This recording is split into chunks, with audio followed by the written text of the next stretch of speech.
بسم اللہ الرحمن الرحیم الحمدللہ رب العالمین۔ حقیقی معلومات کے ساتھ حاضر خدمت ہوں۔ آج کا میرا جو موضوع ہے وہ ہے ماں کی شان۔ جیسا کہ آپ کو پتہ ہے کہ ماں کی اسلام میں کیا عظمت اور کیا شان نبی کریم صلی اللہ علیہ وسلم نے بیان کی ہے۔ طارق جمیل صاحب کیا فرما رہے ہیں، سننے ذرا۔ تو میرے نبی نے فرمایا کاش میری ماں ہوتی اور میں عشاء کی نماز کے مصلی پر ہوتا اور میں سورۃ فاتحہ شروع کر چکا ہوتا اور ادھر سے میرے گھر کا دروازہ کھلتا اور میری ماں کہتی بیٹا محمد، تو میں اس کی خاطر نماز توڑ دیتا۔ میں کہتا اماں جی حکم، میں پھر پڑھوں گا۔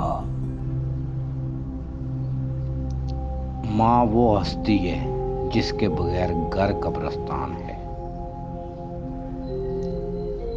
سب سے زیادہ دولت مند وہی شخص ہے جس کی ماں زندہ ہے۔ سب سے زیادہ میں سمجھتا ہوں کہ دنیا میں دولت مند وہی شخص ہے جس کی ماں زندہ ہے۔ میری دعا ہے کہ اللہ تمام کی ماؤں کو سلامت رکھے، سلامتی والی زندگی عطا فرمائے۔ میں تمام حقیقی معلومات کے سبسکرائب اور تمام میرا حقیقی معلومات چینل سننے والوں سے درخواست کروں گا آج اسپیشل کہ وہ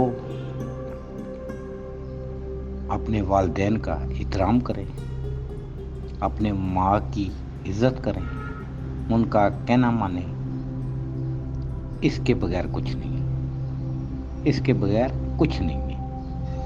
اور میں خود بذات خود محبت کرتا ہوں آپ لوگوں سے۔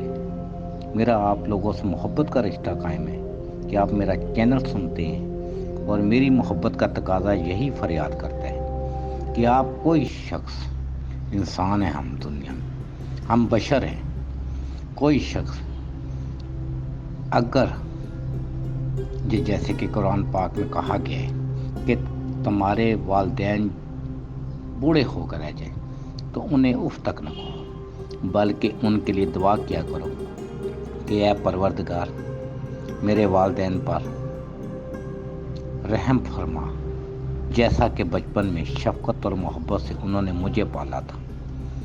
تو ماں بہت بڑی ہستی ہے جس کے پاؤں کے نیچے جنت رکھی گئی ہے۔ آئیں ہم اپنی ماں کا ادب کریں، اپنی ماں کا احترام کریں، اپنی ماں کے ہر کہنے کا احترام کریں۔ یہی ہماری سب سے بڑی دولت ہے۔ سب سے بڑی دولت ماں ہے، اس سے بڑی کوئی دولت نہیں ہے۔ تو ماں کے بغیر گھر قبرستان ہے۔ اور حضرت علی رضی اللہ تعالیٰ عنہ کا ایک فرمان بھی مجھے یاد آ گیا کہ آپ نے فرمایا تمہارا سب سے بہترین دوست وہ ہے، تمہارا سب سے بہترین دوست وہ ہے جو تمہیں تمہاری برائی بتائے، تمہاری خامی بتائے، وہ تمہارا بہترین دوست ہے۔ تو اس بات کو ملحوظ خاطر رکھتے ہوئے ہمیں دیکھنا پڑے گا کہ ہماری اصلاح کون کرتے ہیں۔ جو خوشامد کرتے ہیں وہ ٹھیک چیز نہیں ہے، جس کے بارے میں فرمایا گیا کہ خوشامد شیطان کا مضبوط ترین ہتھیار ہے۔